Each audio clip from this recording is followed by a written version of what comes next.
All right, we're back. Good to see you, Brian. Good to see you.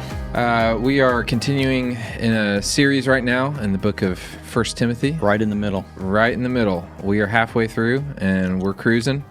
So maybe we can pick up a little bit of where we left off. I mean, we're talking about leadership. We're talking about leadership roles within the church. Let's just dive into maybe a broader topic of like why is it good for someone to even aspire to be a leader? Well, I think, a couple things. First of all, even going out even further, like one of the things we learned from the very beginning of this series is that what Paul's trying to communicate to Timothy is that God has a house and he has a plan for that house. That, the household plan of God, that as Christians that we're meant to steward something. And so he's very concerned about a lot of things. He's concerned about bad doctrine. He's concerned about the gospel not being at the center. Like, Jesus Christ, this is a trustworthy statement that he came to save sinners. He's worried about prayerlessness, and he's worried about leadership. And God has designed things to be led. And so he created three institutions: government, family, and the church. Those are three institutions that God has designed and made, and he wants those things to be led. And so homes need to be led, families need to be led, governments need to be led, and churches need to be led. And so he's basically saying like that the person who wants to aspire to be a leader is a good thing. I think he's trying to do two things, because there's definitely some issues in Timothy. There's issues with some of the people who were posing as leaders, and they were, teaching false doctrine, and they were getting into arguments, and all kinds of issues were happening. And he wanted to say, hey, I just want to say, before I get into what they need to be like and correcting people, I just want people to know that leadership is a good thing. So there may be a bunch of young men, around in the church, and they're not behaving well, but the fact that they want to be a leader in God's house is a very good thing. It's a noble task, but it's just not for anyone. It has to be someone who lines up with those qualifications. And so I think we live in a time period where people even question that. Like, is leadership a good thing? We see people fail big time in government, homes, and in the church, business leaders. We see leaders fail. And so we think that, well, because there's abusive leadership, that maybe it isn't a good thing. And I see this in young men, with the book, like there's been a huge pushback on leadership, particularly by men. And it's made them like, hey man, I don't want that responsibility. I don't want that kind of accountability. I just kind of do my own thing, which is destructive. And so men are leaving post of leadership when they need to be running toward post of leadership. They just need to be formed. And Paul's like, this is what a formed man looks like who leads in the church. Yeah. And obviously we're talking about primarily the context of the church, but you gave those three examples of government, church, and family. I mean, I don't want to talk about the government. Is it good to aspire to leadership in any of those categories? How would you maybe differentiate between aspiring to each of those leadership roles? Yeah, well, maybe a bit broader, because I don't want to make this to like pit one role against another, that we all have a different calling. Yeah. And I think the main thing is that we know that God has good works prepared for us in advance. So every person God has is calling them to something. And so the main thing I would say is that you need to live out God's calling. You don't need to live out your calling. You need to live out God's calling. And I would caution people just to assume they think they know what that is. Yeah. It's something that needs to be tested, and it's something that usually needs to... I thought I knew what that was. Yeah, exactly. Well, and then it changes. Yeah. I mean, it's changed for me, and prophetic words help. Mentors help. They help direct. Hey, I see this in you. And so anyway, so I think one, I would say living out the call of God. If you're a family, if you're married as a man, that you lead your family, and so that leadership, you're leading your wife and kids, and you want to take that seriously and lead according to the way Jesus would call us to lead. But I think because the church is so important, because the church is the central plan of God, And I wouldn't want to belittle any other kind of role that someone have in society, assuming they're doing that as unto the Lord, like they're working as unto the Lord. Yeah. I mean, I think that's awesome.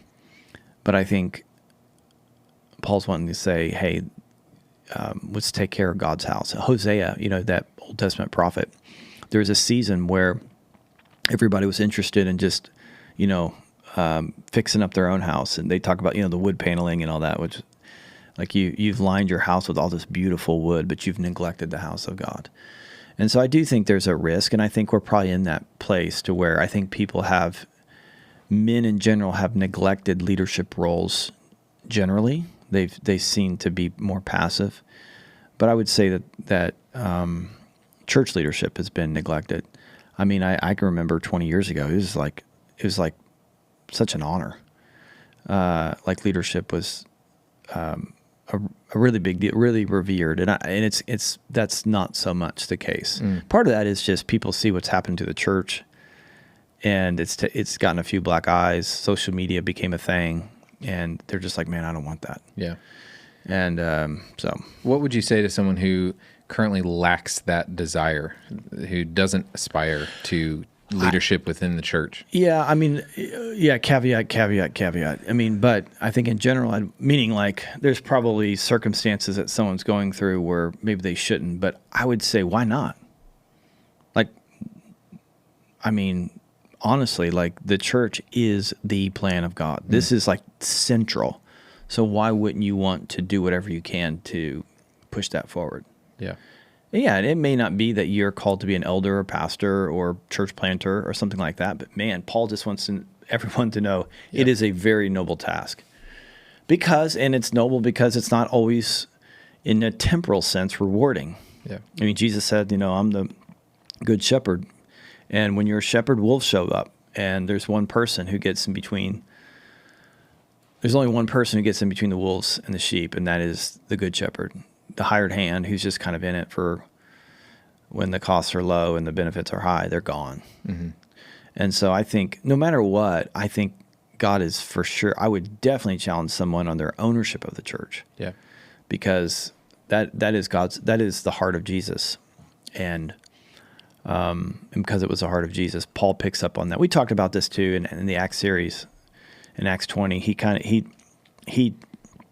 Paul poured out his life for the church because it says in Acts 20 that Jesus poured out his life for the church. Mm-hmm. So he's like, if Jesus is pouring out his life, I'm pouring out my life. Yeah.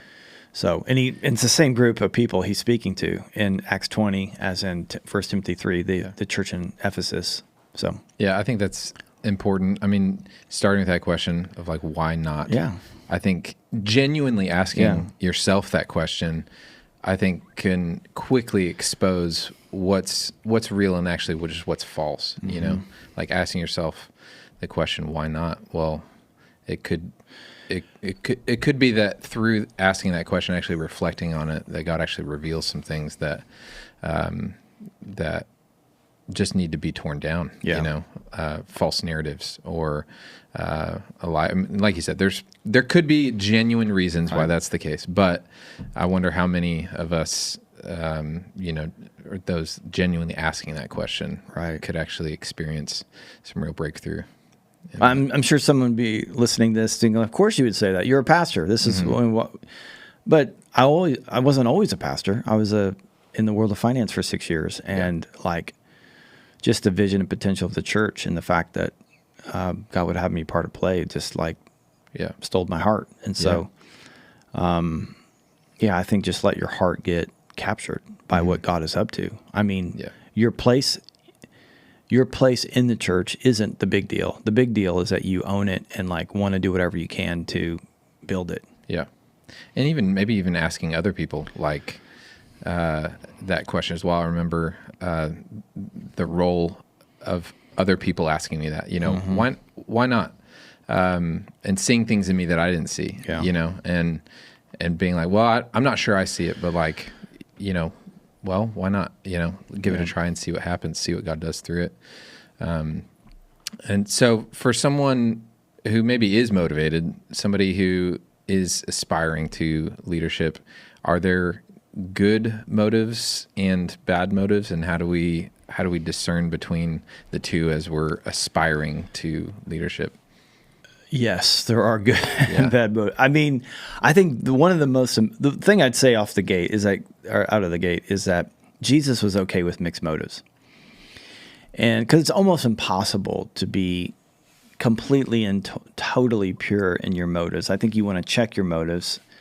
But I mean, so you have the disciples, and Jesus gives a speech like, man, I'm the Son of Man. I've come and I've not come to be served, but to serve and to lay down my life and, give it away as a ransom. And like right after that, he tells him he's going to die. He tells him he's going to die. Mm-hmm. And then right after that, two of the disciples are like, hey, can I sit your right and your left? It's like he's just like pouring out his heart. He's been with them for 3 years. And these disciples were still like, they didn't get it. They were still thinking position. They were still thinking, I want to be so they had mixed motives. And Jesus seemed to be okay with it. Now he corrected it and challenged it by saying that the way to be great is to serve. But so he was obviously okay with mixed motives with these disciples. I think what's worse than bad ambition is no ambition. I think your ambition needs to be sanctified. But I think God put something in us to want to be significant. And so there is a selfish ambition that needs to be rooted out, but the way it's rooted out isn't by getting rid of ambition. Mm-hmm. So that would be the mistake. Yeah, selfish ambition is not good, but no ambition is not good. What Paul said, Paul had a gospel ambition. So in Romans 15, he says, I made it my ambition to preach the gospel where it had not been preached. So it was like the thing that got me up every day, the thing that motivated me was like, I wanted to go preach the gospel to someone who's never heard the gospel. I wanted to go plant a church in a city that doesn't have a church. And so that is a gospel ambition. And so I think that Christians, we need to be filled with that kind of ambition, that we want to see the glory of God cover this earth as the water covers the seas. Like we want that. We want Jesus' name to be lifted up. And so I think we should be ambitious for those things. And that's why, going back to the church, why would I say, like, why is leading a church a good thing? Because the church is God's plan to put his wisdom and glory on display on earth. It's his people. And so what a great ambition. Mm. So there's pitfalls into that. Sometimes people get into wanting to lead in the church because they want to feel important. Yeah. Things like that, of course. But I mean, if you got, a teachable spirit about you, that stuff gets fleshed out. I mean, it's gotten fleshed out in me. I'm sure there's still some in there, but yeah. And you talked about sanctification as a part of the process, not necessarily a prerequisite for leadership, but actually involved in the process of leadership, kind of sieving out some of those motives, some of those things that maybe are not aligned with God's heart or God's intention with that. Maybe you can speak into that. Well, I mean, I think that's why he makes the list. So he's like, hey, the ambition is good, and so we're going to put you through a strainer, a character strainer. Yeah. And you're going to come out on the other end as a godly person that can be trusted and people want to follow. So he's not saying, hey, if you want to lead, for good reasons or bad, doesn't matter, just get in there and lead. And that's not what he's saying. He's like, no, it's good that you want to lead. The stakes are very high, and you need to become this kind of a person. And so that's what we want to do. Like, man, want to lead and then engage a process. So our entire church is set up to help people do just that. Both in our efforts to disciple them into character, into theology, as well as into practical skills that it means to lead. And so, I mean, as you know, we spent we spent a year plus developing a system of how we can help leaders at every level grow. So someone from the very beginning, like you've never led before, and like we have a plan for you to lead a small group of people, whether it's like a community group or maybe a ministry team, So if you got that desire, we can help you with the character that's required, the theology that's required, as well as the leadership competency. And, so you lead a group of people. Well, we need leaders to oversee some of these other leaders. And so what does it take to lead leaders? What does it mean to become a coach? Well, we've got the same thing. We'll disciple you into the character, disciple you into the theology, and we'll disciple you into those competencies, or even, overseeing an entire area of ministry, becoming a staff person. Like, we'd love for you to want to do that. We would love to help you know how to do that. Love to help you with the character, and all the way up until leading a church.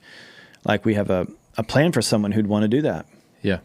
And it doesn't matter where you start. It doesn't matter where you begin. It just matters that you engage the process. So what Paul's saying here is like, hey, it's not just any person who can lead. It's a certain kind of a person. And he's charging Timothy to hold up a standard. And then he gives that standard. Yeah, that's good.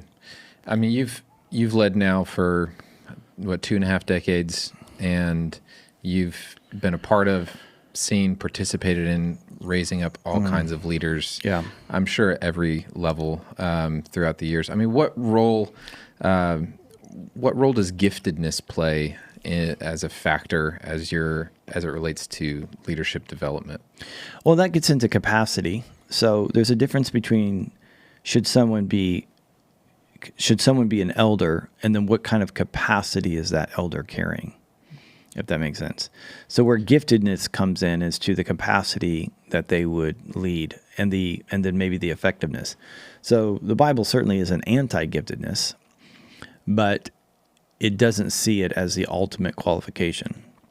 I mean, God gives gifts to the church. He wants the church to be gifted.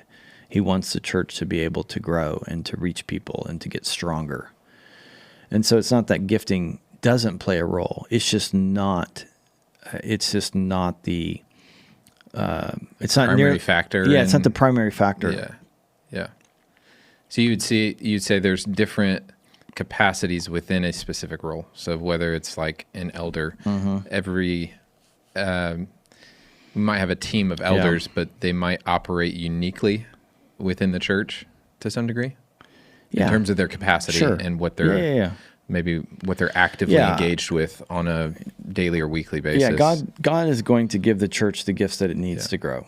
So, but when you're talking about the kind of people who are responsible for governing, the only qualifications is that they're able to give good leadership to their home. So they're proven in terms of being able to govern a group of people, and then that they're able to teach. But it doesn't speak to capacity.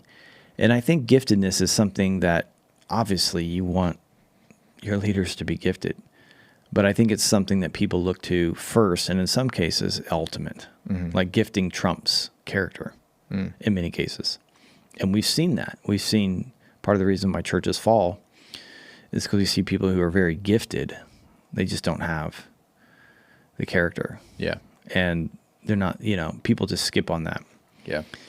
I think reflecting back on my own journey, like particularly as it relates to eldership, I think I probably had a misalignment with my understanding for some time on the role of giftedness. I mean, part of my resistance to that over the years was I think recognizing, man, I actually feel like I'm very different than some of the guys on our eldership team. Like I don't know if I fit, in wrestling with this idea of like, well, I feel maybe I'm gifted differently or whatever. And it's actually you and other elders on the team that were helping me understand the biblical framework for eldership, and that actually freed me to be able to see God's calling on my own life. That was something that He was doing in me, and it was actually somewhat of like a self-disqualification of just seeing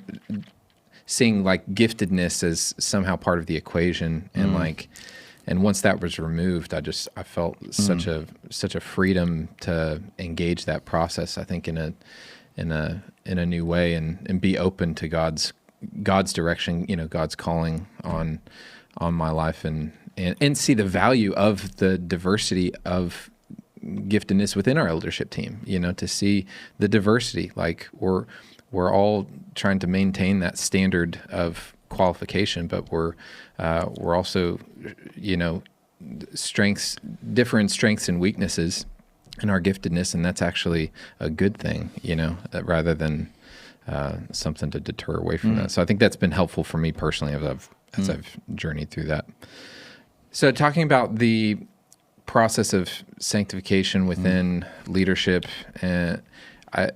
there is a sense to where I think a lot of people feel hesitant to maybe even trust leaders. Yeah. And why do you think that is? Well, they've got good reasons, because leaders screw up. And we live in a world where there's headlines and everyone is trying to just bring the other person down. And the truth is leaders do fail. And there needs to be a standard for leaders. I mean, that's one of the things that Paul is screaming at here. He's saying, man, to want to be a leader and to want to like make a difference, to have like this godly ambition is a great thing.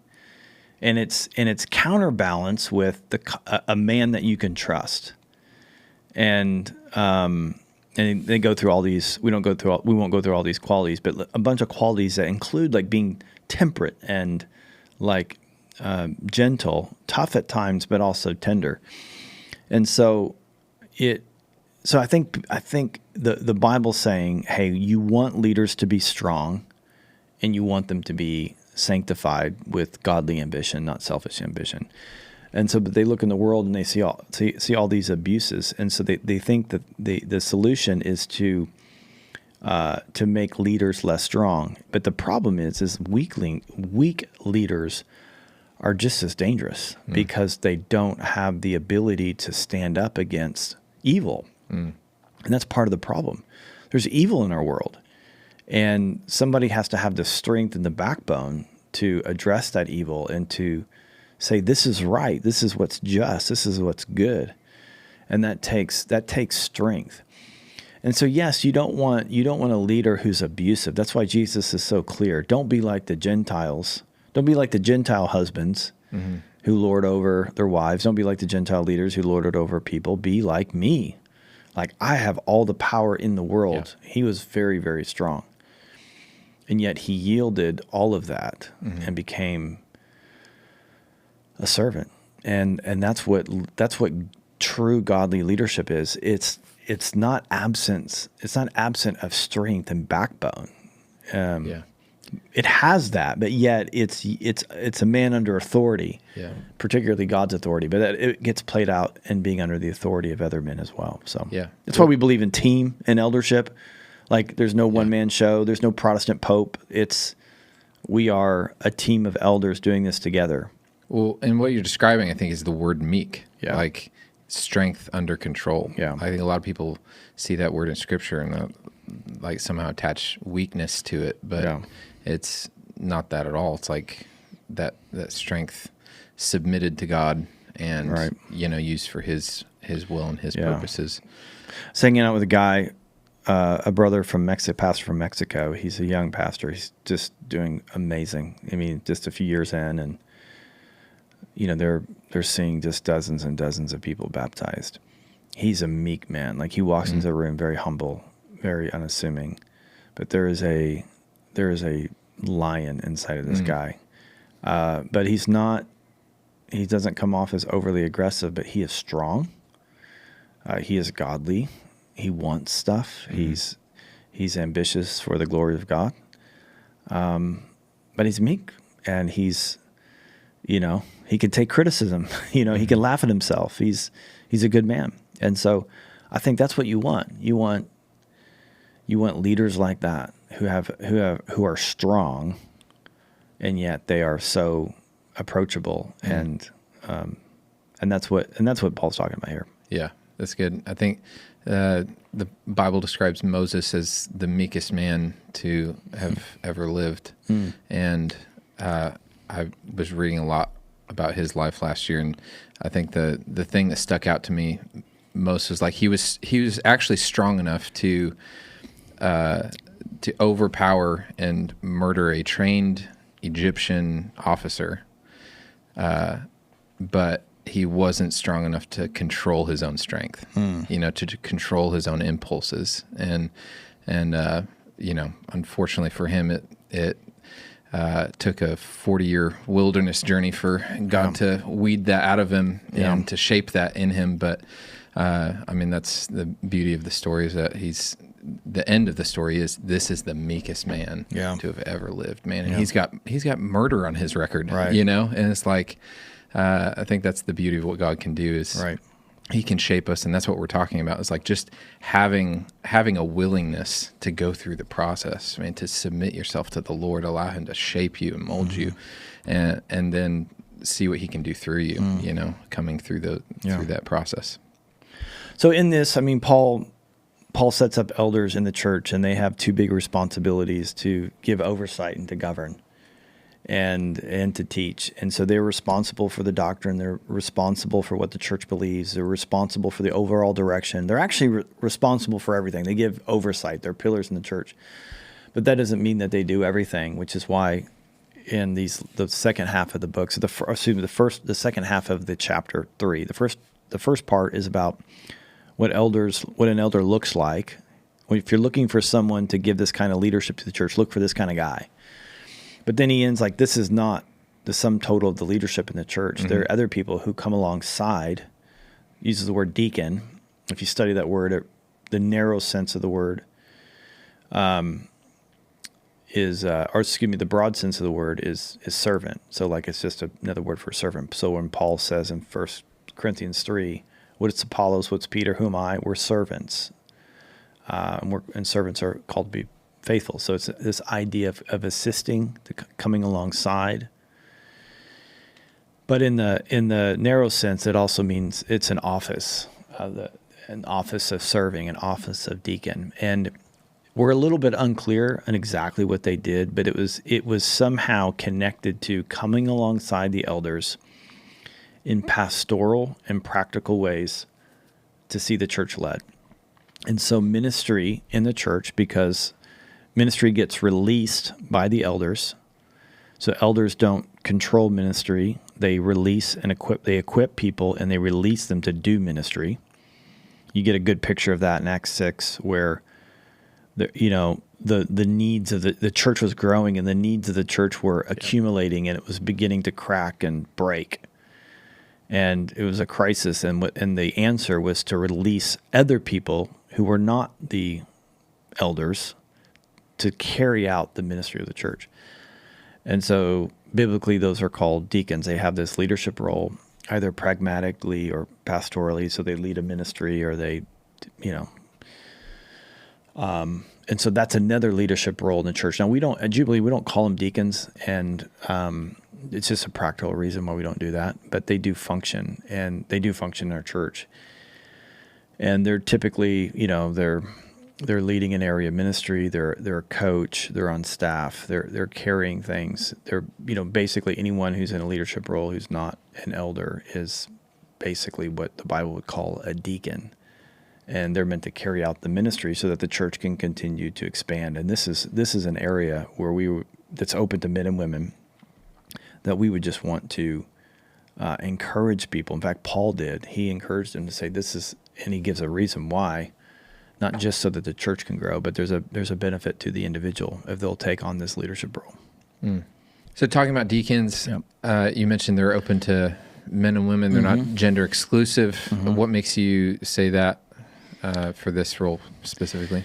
Yeah, there's a few reasons. So just if you look at the text, like I'll read this here, it says in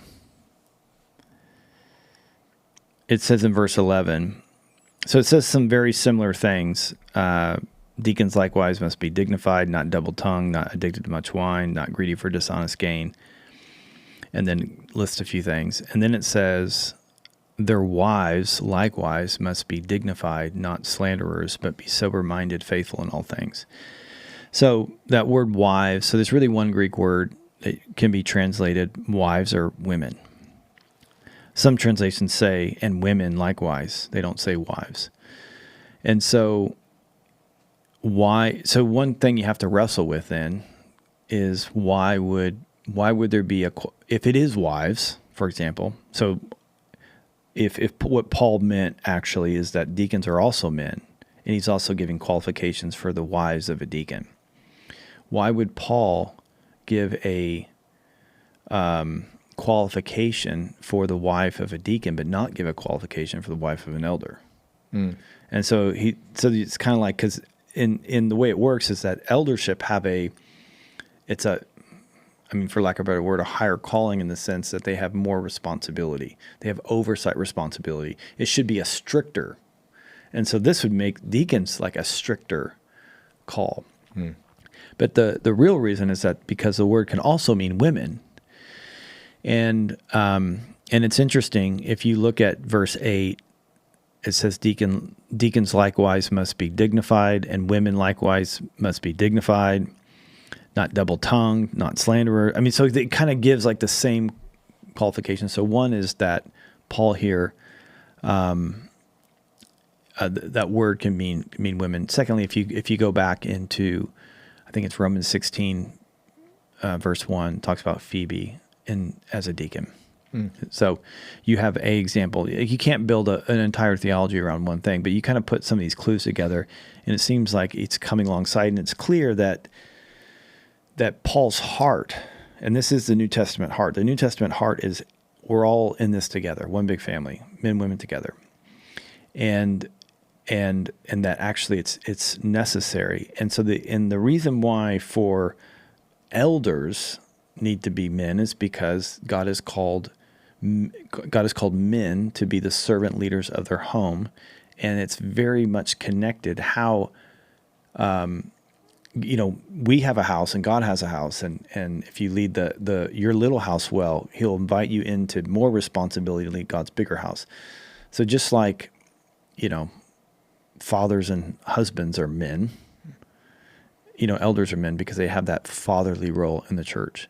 And that's the kind of leadership that God wants in His family. He wants the church to feel like a family, and He wants it to be led by fatherly men who bring care to the church, and not to the exclusion of women, but together in partnership. And so when it comes to be a deacon, people who come alongside and lead in very powerful ways. In fact, some of the people who do most of the ministry at Jubilee Church are like deacon-type people, men and women, who aren't necessarily elders, but they're really carrying significant ways of responsibility. So we believe that what Paul is saying here is he's opening up this kind of role to women, so we would have women lead entire areas of ministry. Mm-hmm. We would have, women are serving in powerful ways in terms of doing leadership development and other things. So it's open up to men and women. Earlier you mentioned maybe some personal benefits to those that would take on this calling or pursue those types of roles. What would some of those benefits be? Well, this is one of the most misunderstood, but it's a really powerful motivation for serving in the church and for obedience. I'm going to maybe make it more broadly.